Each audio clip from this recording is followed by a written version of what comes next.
Hello, it's Scott Manley here with 0rbitalis, a game by Alan Zucconi, a person who, he gave me this game a while back and I covered it and I managed to mess his name up. But he seemed rather forgiving. When I met him at GDC, he was giving everyone cookies. And yeah, in fact, if you look in the credits, he does in fact thank me. Puts my name down next to Isaac Newton, so I guess I must have done something right. Anyway, yeah, let's take a look at this game if you don't remember what it's about.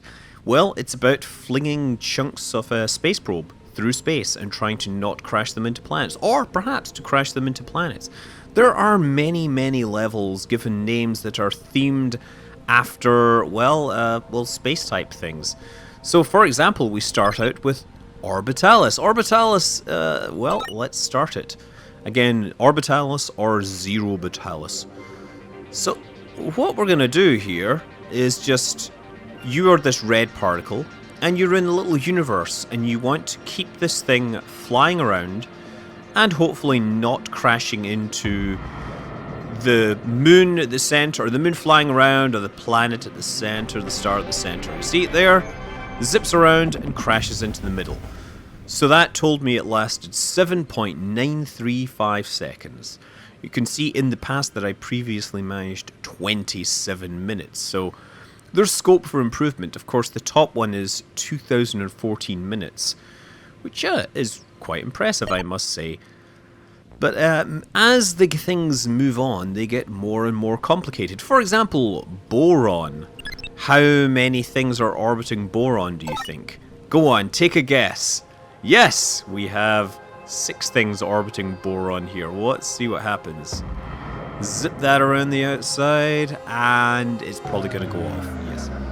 So if it goes off to infinity, then it gets removed. Let's try this. Oh, nope, too fast. Zipping off and it won't come back. This is going to be a rather hard one to do here because of the motion. There, let's try that. So, through there. Now slow down and come back. Excellent, that's exactly what I wanted you to do. Now flip around those ones and try not to disappear to infinity. Come on, come back. Oh, I told you to come back. Okay, well that's Boron. Let's go back to the star map and we'll see how the game evolves. So later levels we start to add new features. So Alpha Centauri, I think Alpha Centauri is a pair of objects. So, of course, we have 2 gravitating forces here. Notice it says right-click for bullet time. I guess bullet time slows things down, right? So if I right-click, it slows it way down. So I can adjust things a little more carefully.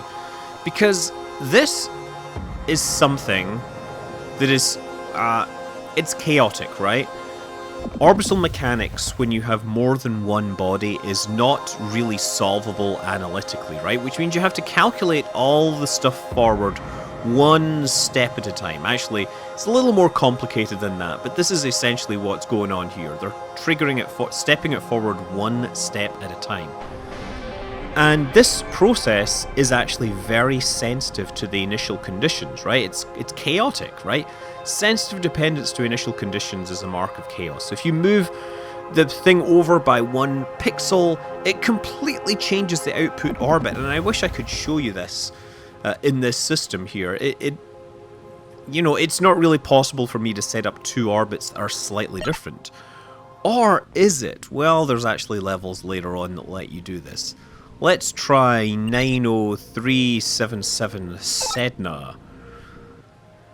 So in this one, they have a couple of objects floating around in the edge of the solar system, and you can start it orbiting one, but see this ring going around the outside that is forming? That is your timer. The problem is this thing will disappear off the edge before the timer runs out. And there's another one that flies by, there's another object that flies by which disrupts your orbit sufficiently that you're unable to maintain this. So you can either try to make it transfer from one object to another, which is largely down to luck, or maybe something else happens. Here, look. Don't you love these beautiful interactions? This is the force of... This is physics for you. It's really rather beautiful. I love the force vectors being updated on the map and the grid. Yeah, I wonder how long this is going to stay here. Disappearing off the edge. Can't see what's going on, can we?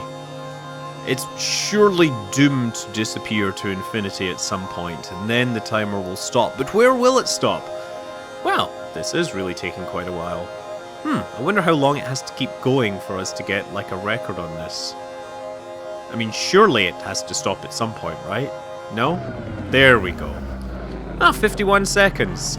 That got me to number 38. Let's move forwards a little more. So the features are kind of based in zones, right? So we were in Sedna. What is this? Octanus. What feature do they add here? Let's find out. Well now, what this is doing, I believe the blue ones are repelling. Oh, yes. Let's not smash into the parent object. Let's try that. Whoa. Oh, no, that's going to crash again. So because the blue one is repelling, and I'm going to test this, you have to remain close enough to this orbiting body that you can remain in orbit. But if you get too close to that body, what you're going to have a problem with is that the integrator, the way that they're stepping things forward, is this, if the step size gets, or if the distance traveled during the step size gets too long, or the orbit gets too curved, then errors build up and build up and build up. So you have to remain close enough to this thing that you remain in orbit, but not so close that the orbit kind of disintegrates simply due to numerical noise. And I think I may have this. Oh, only just got it, and barely. Yeah, this is a fundamental thing that you learn when you're working with orbital integration, that you have to be very careful with your step size, because iterating things forwards with poorly chosen step size or not adapting your step size leads to all sorts of chaos and bad data. So in this one, the plan is that you have to hit these, you have to fly through these squares to make this work. So let's try this. You go through the square, and you get a hit this other square. No! Oh dear, crash. So you can't complete the level until you hit both of these squares. That's the idea here. Oh dear, let's try this. Oh, that's going to fly off to infinity, isn't it? Some of the levels get very complicated, very hard, and they are largely... They do end up being very much driven by luck. So, there's one. And it's going to crash there. Well, never mind. Let's go back to the star map. Okay, so the game has been released. It comes with a level editor, but the level editor right now appears to be pretty simplistic. It doesn't have many of these features that we're seeing here, unless it's completely hidden and I don't understand it. Okay, for this one, I believe you have to hit the target, right? So I gotta go and try to shoot this here. And... oh, missed. Come here. Oh, shoot, missed it again.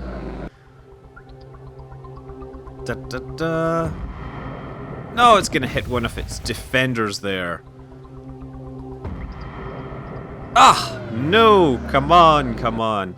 See, it's conveniently far away that it won't... doesn't calculate things.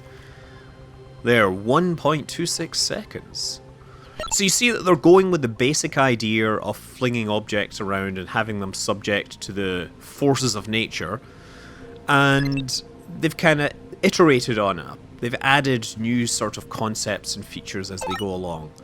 Digitalis, I wonder what Digitalis is. Ah, yes, so here, Digitalis is all about sensitive dependence on initial conditions, right? So in this one, you fire not one, but, I don't know, like 5, 6, and they're all slightly different. But if any of them die, they all die. So that was a bad plan, because they all shot off. Let's try... I'm just going to try and slow it down enough that it will fall down here. Okay, come on, don't fall off the site. It's very hard to measure these things. Completely by hand. I want it to fall down and fly around the middle here. So it has to escape and no more. Oh, there. Look. One of these is going to crash. Yes, all of these are going to crash, in fact. Okay, let's go a little faster. Ah, and now they're all going to crash in the middle. Little more. Nope. Yep, they all crash once again. I'm trying to get them to go off in completely different directions, and that's proving harder than I'd like. I mean, what this does show is that the game may not be for everyone. It does have the Angry Birds effect, where there is a lot of luck involved, and the sensitivity, as I said, sensitive dependence to initial conditions. You know, if you don't get things, you're never going to get the same orbit twice. There's going to be a lot of random elements involved, especially given the large amount. Okay, this is it. This is it. They see the one. No, maybe. Yes, that's what you call sensitive dependence on initial conditions. They all start just slightly different, and the differential forces just build up over time, right?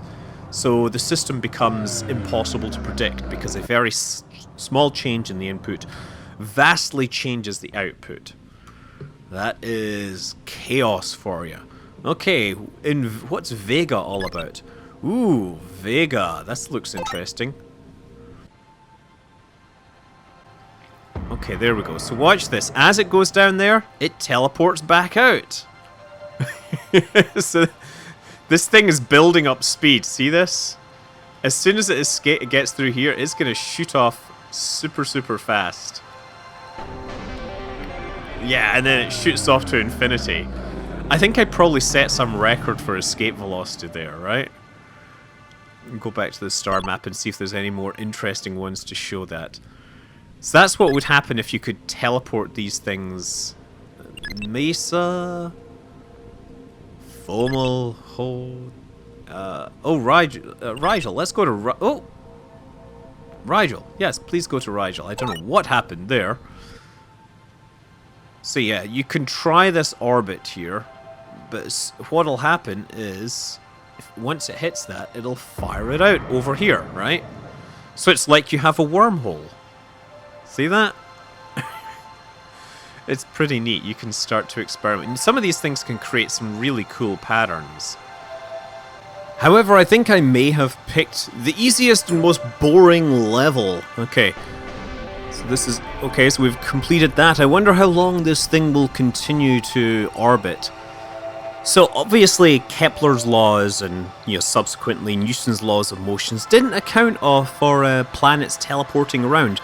Because if they did, they would have to deal with weird patterns like this. Okay, look, this is starting to mess it up. Ah, bingo! 36.991 seconds. Not as good as my previous record. Okay, so moving on, we get into... What do we have here? We have Lissajous. Lissajous, if you may have heard the name Lissajous. Lissajous is basically where you have multiple sine waves in multiple dimensions. Okay, so I'm guessing what we've got here is a pair of binaries, and I messed that up. Okay. So we have two gravitating sources that are fixed. If I get an orbit around the outside, it should be relatively stable. There we go. I think I might have that. Great. So that, if I've got that right, that should remain mostly stable for long periods. So what I know about orbital mechanics doesn't actually help me very much in any of these. A lot of the time it is very much a gut feeling as to what works. The only rule that really does work well is that if you have things orbiting in one direction, it's actually more stable to have your particle orbiting in the reverse direction, because then it spends less time near the perturbing objects and will tend to continue in its orbit less perturbed, let's say. That's really not a very good explanation, but this does seem to be working pretty well.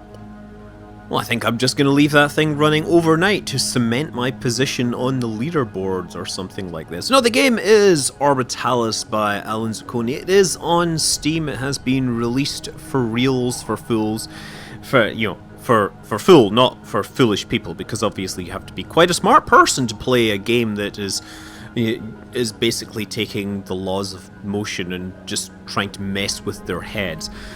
No, it's actually a nice little diversion. It's certainly not for everyone. It's, you know, lightweight. It's something you dip into and then come back to.